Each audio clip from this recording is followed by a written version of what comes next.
Hey y'all, it's T. Sorry I've been kind of missing in action. I've been had a lot going on. So today it's gonna be a bonnet tale. You see, I got on some similar of a bonnet. Um, yeah. Family members are family members are off the hook. They're just off the hook. So this is gonna be a little mukbang. I'm trying to eat me a salad because my stomach is doing the most, and this has been the only thing I've been able to keep down is a Caesar salad here lately. A Caesar salad with some spinach, some raw spinach. It's been like the only thing I can keep down. So, uh, here we go.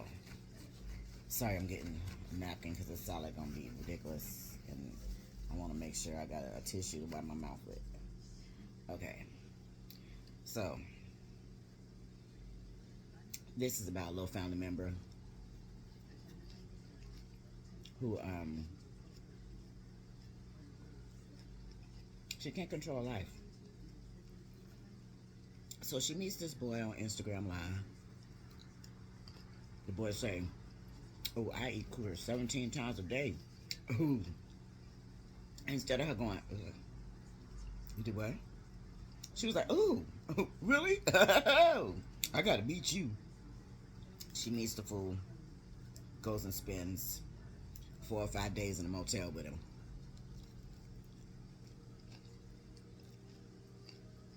Come to find out,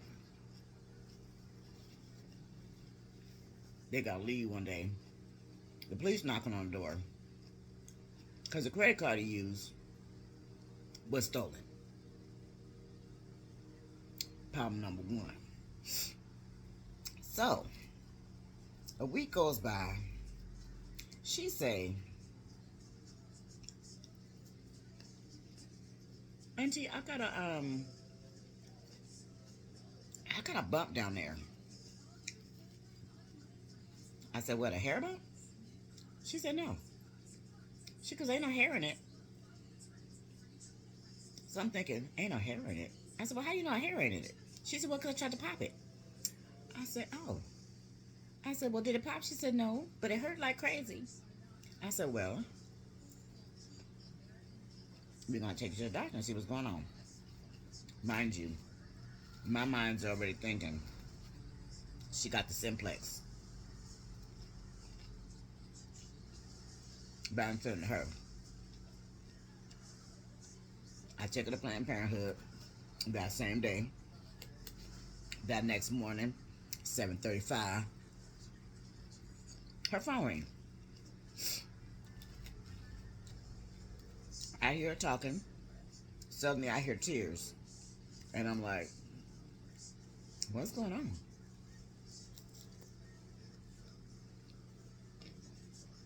So she comes in the room. She said, Auntie, I don't even know how to tell you this." I said, "Tell me what?" So she said, "They say the test come back, I got herpes."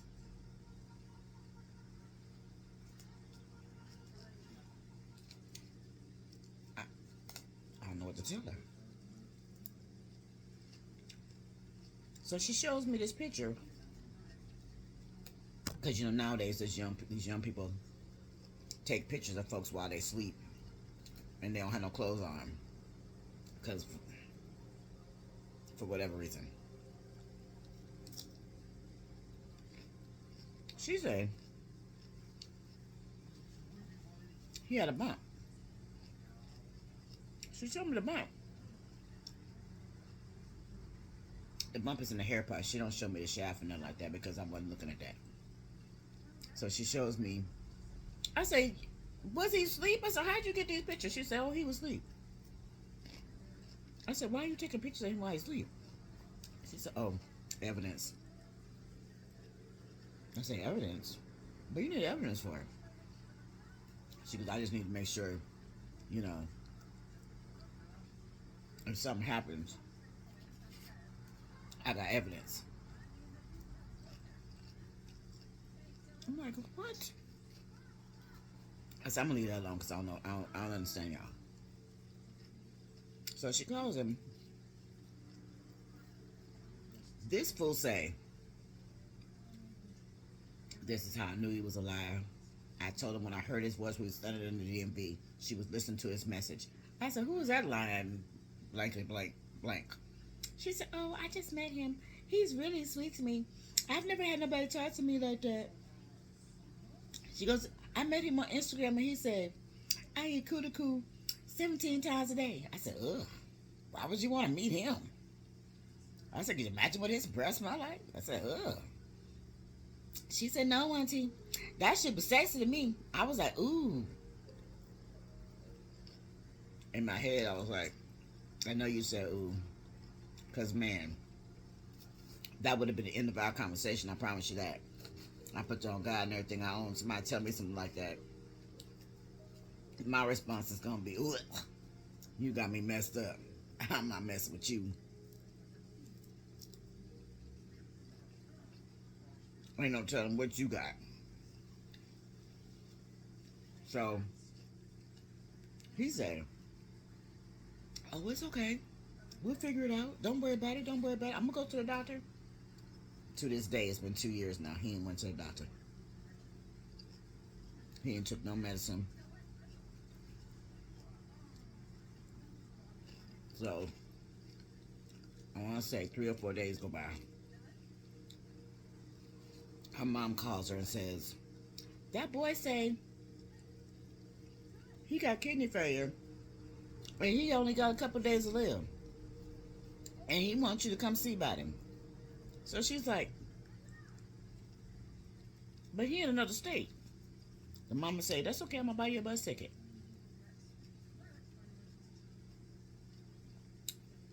Boy still ain't went to the doctor. He done got in trouble because the week that he spent in the hotel with her, where he only had money for the hotel, she had to feed them with her food stamps. Okay?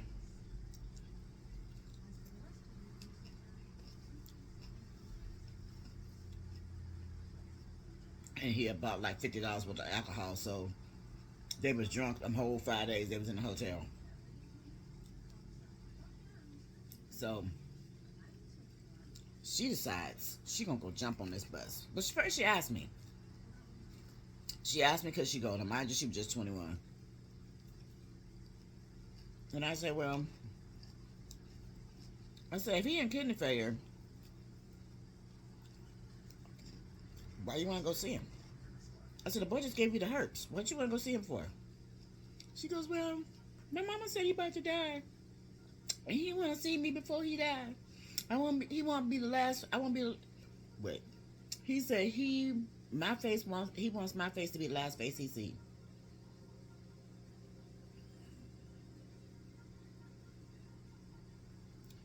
And I looked at her just like that.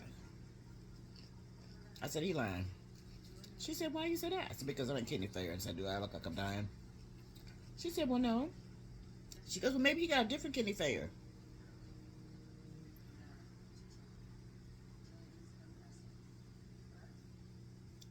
I just had to let her decide that one. Because common sense don't run in the family.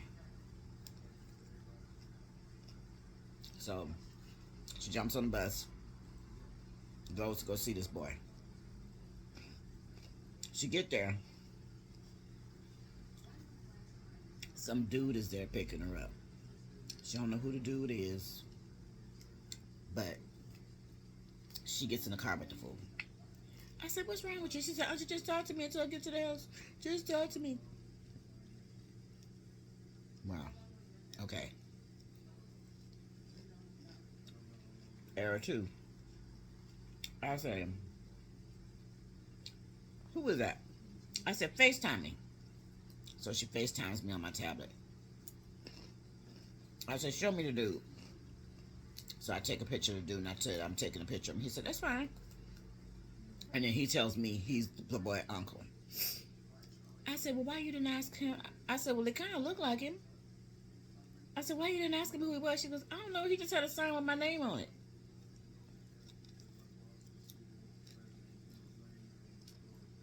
Mind you, this child's cognitive skills is not what it's supposed to be. Now, she's smart as hell in math and science, but common sense, she don't got none of that. Sense, she don't got none of that. Um, she does not have the ability to duck nothing. So, in her mind, if it barks and it quacks, it might be a duck dog. But more than likely, it's going to be a duck. And he just sounds like he barking. Okay. So she gets there. 3 days in, she calls me crying. He done choked her. I said, he choked you? I said, why you ain't on the bus? Because he said he gonna kill me if I leave. I said, wow. Wow. Wow. Wow.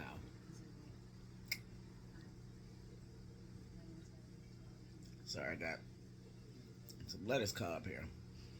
She said, but he said he gonna kill me. And right now he at work. I said, so why ain't you at the bus station? She goes, because the uncle ain't here. And I said, why ain't you walking? The bus station was a 20-minute walk. Girl, you better walk that walk. She said, no, auntie, I'm scared. What if he catch me because he walks by the bus stop when he comes home from work? I said, wow.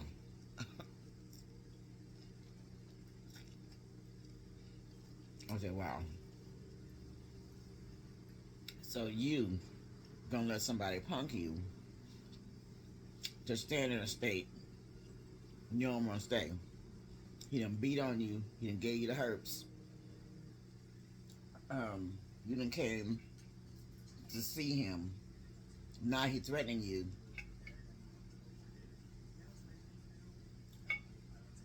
And you don't think something wrong with that?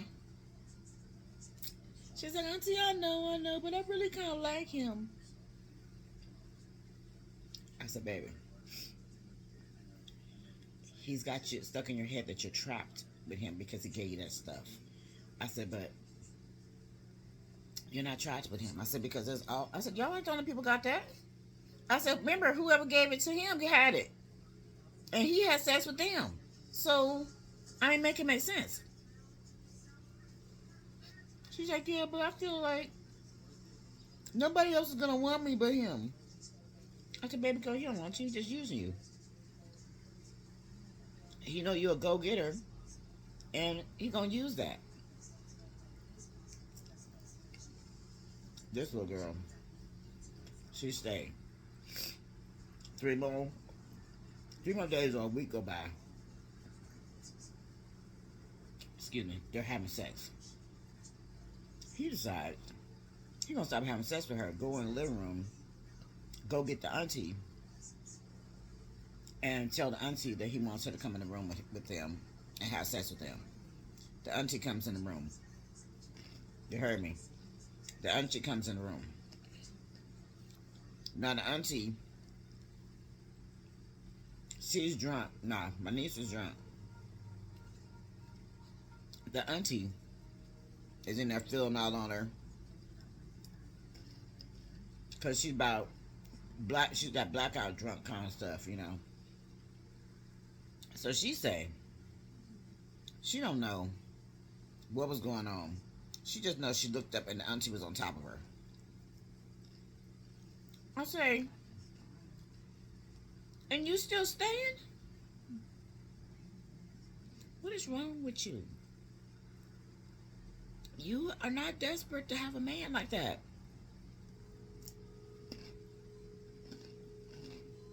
Y'all, she stayed. She stays there for a year. The auntie done tried to have sex with her 3 or 4 times now. Now the auntie got an attitude with her because she won't let her have sex with her. Now, I get a phone call. She's there for about 6 or 7 months now. The uncle say, She done took a bunch of pills. I said, what are you talking about? He said, well, whatever pills she take every day. He goes, the bottle's empty.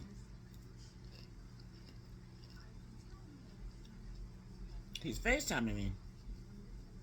He shows me my niece laid out on the bed. I say her name. She looks over and she just says, Auntie, I'm just so tired. I'm just so tired. I don't know what to do. I'm just tired. I just want it all to stop. So I don't know what's going on. I tell her I need for her to stop the madness. I said, I'm going to call the ambulance. I'm going to call the police. I told the uncle, I said, well, I feel like I need to call the police because I feel like y'all trying to do something to my niece. And I don't appreciate it. And he was like, hey, I don't have nothing to do with that. He goes, I just came in here. I was wondering why he's walking around here all nervous. And I say, he walked around nervous. I noticed he was in the background, pacing back and forth. So I said, what you do to her now?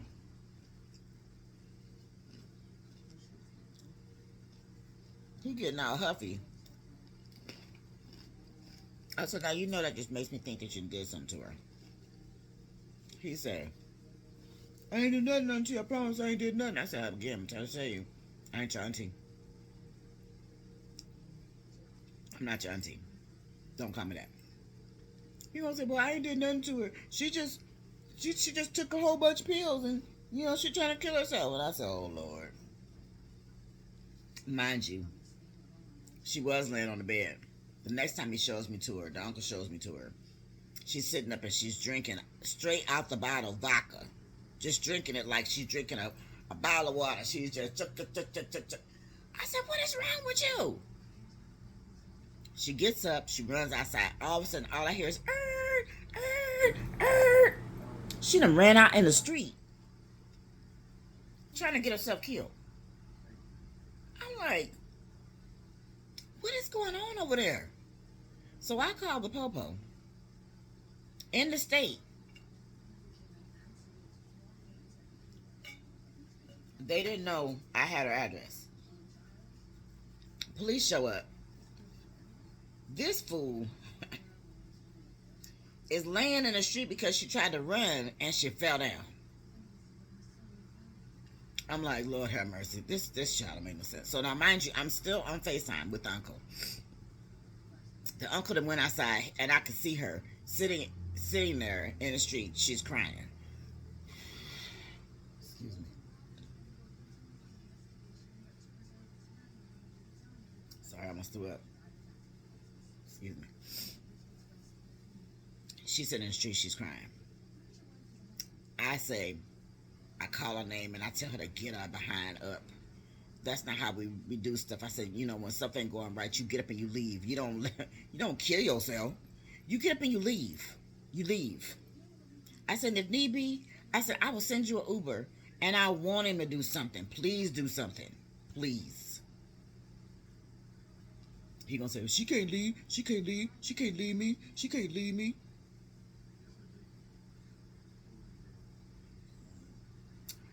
I say the N-word. What is your damn problem? Why are you putting your hands on her? Cause she be making me do it. She be making me do it. Why do you want to be with somebody that makes you want to hurt them? Why do you want to be with her? If she makes you want to hurt her, why do you want to be with her? I said, because she's going to end up putting you in jail. Why do you want that? She ain't going to call the police. She ain't going to call the police. I said, okay. I said, well, I called the police. So 2 or 3 minutes later, you hear, we're. Police coming. Ambulance is coming. She's still in the street, y'all. She's still in the street. The police get her out the street. They bring her to the side of the road. They sit on the sidewalk. I can see everything. The uncle is showing me everything that's going on. Because the uncle's with me. He want her to bring her behind home, but she don't want to come home. Because this fool told her he gonna kill her. So the boy tells my niece, I don't know why you're doing this. I don't know why you're doing this. You know you can't leave. You know you can't leave. He goes, you know what I'm gonna do to you if you try to leave. You know what I'm gonna do. So the uncle says, what you mean? What you gonna do? What you gonna do? What you gonna try to do? So the uncle punches the nephew in front of the police, and then the police asks the nephew, what does he mean? She knows what he gonna do if she try to leave, right? Because we all want to know what you mean, what you talking about. She's crying. She's all. She's hysterical. They can smell the alcohol, and so when the ambulance gets there, the ambulance puts her in the back of the truck, and they take her vitals. Her blood pressure's hella high. Mind you, she's only like 90 pounds at this time because the whole time she was with him, he was starving her.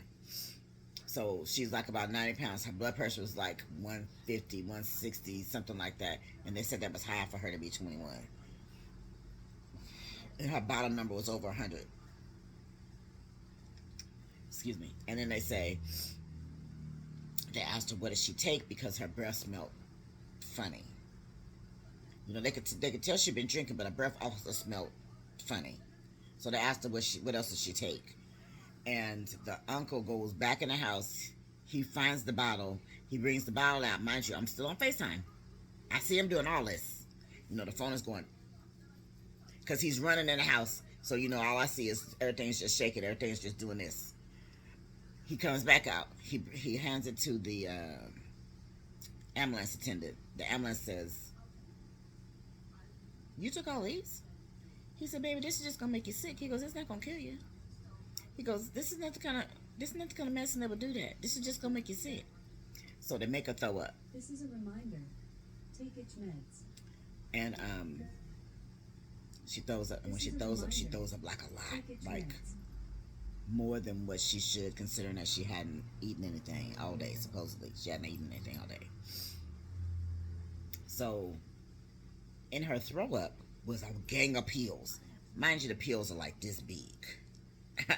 I'm probably not exaggerating because they're for the herpes. So them pills is hella big. I don't even know how she could swallow that, but she could swallow them.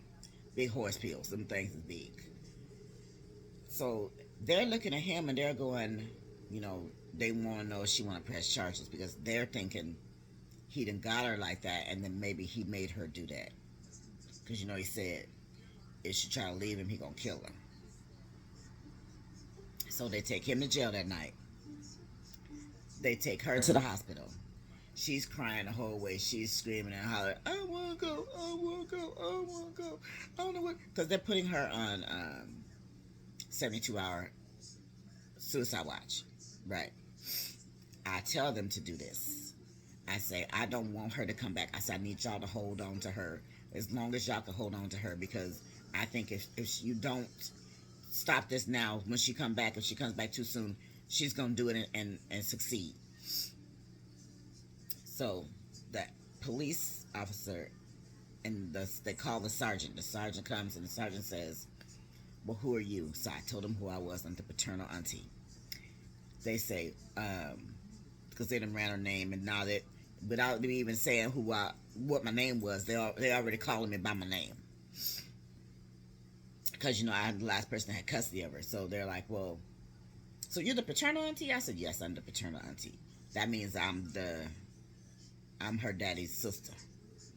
So they asked me, well, what's going on? I said, I have no idea. I said, I've been on the phone all this time. I said, it's been nothing but chaos. I said, I really can't figure out what's happening other than the fact that she took a bunch of pills. She's drunk. She got bruises on her because she had on the smallest shorts, and it looked like they was giving her a gynecological exam.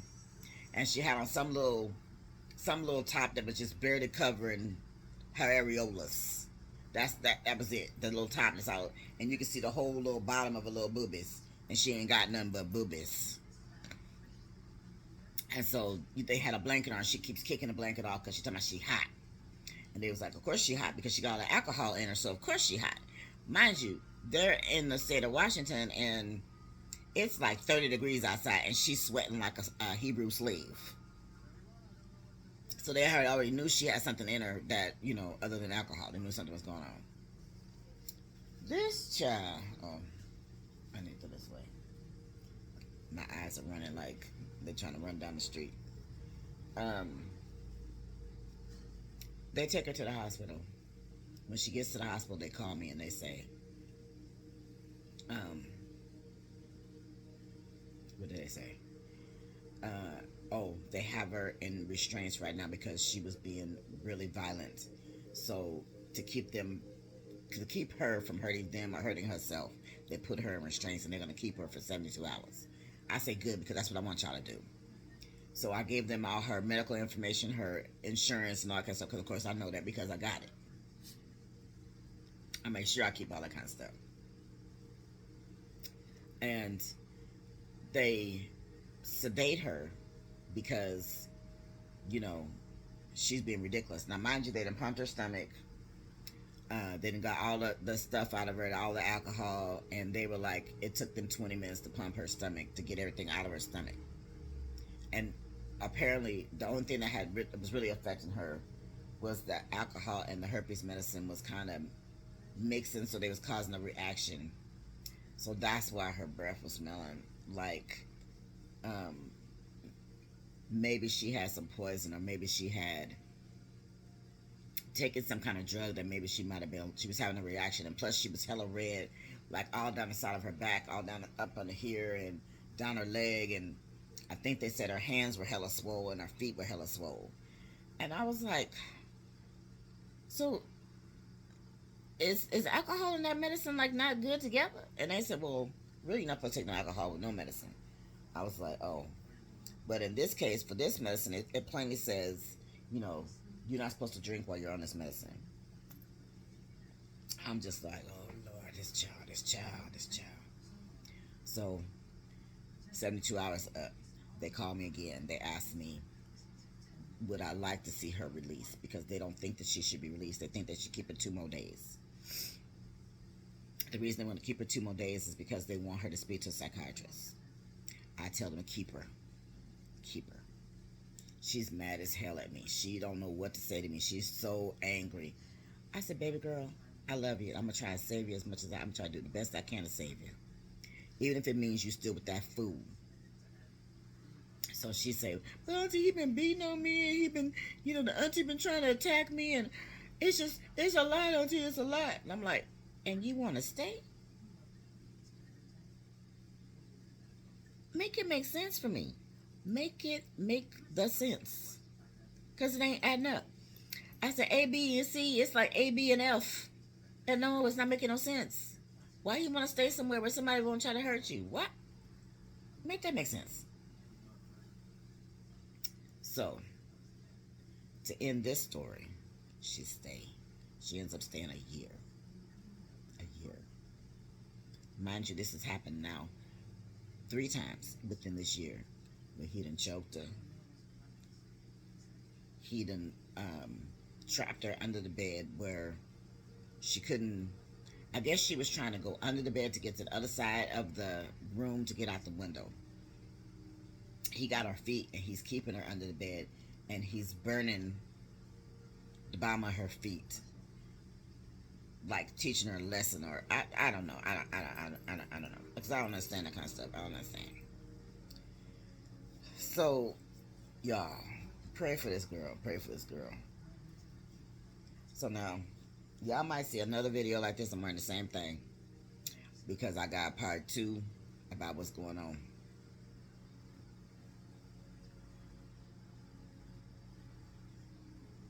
I got part 2 about what's going on.